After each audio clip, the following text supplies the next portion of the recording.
предложения за есента, част 2. Първата книга, която ще предложа, е Пленена на Емили Макентайр. Това е дарк роман, който е преразказ на приказката за Питър Пан, но тук главният ни герой е злодея. Второто ми предложение е Порочна любов на Ана Хуанг. Тук имаме един мултимилиардер с ледено сърце и едно слънчево момиче, което ще разтопи абсолютно всички ледове. Третото ми предложение е една моя много любима книга.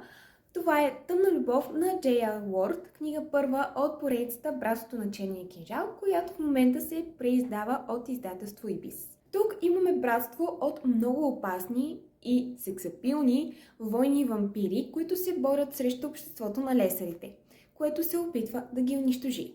И последното ми предложение е книга, която ми стана любима още от първата глава. Става дума за Сгрешената булка на Катарина Маура. Тук имаме уреден брак между главният ни герой и сестрата на главната ни героиня. Но на сватбения си ден сестрата решава да не се появи и нейното място заема нашата главна героиня. Надявам се тези книжни предложения да ви харесат и ако искате още, последвайте ме!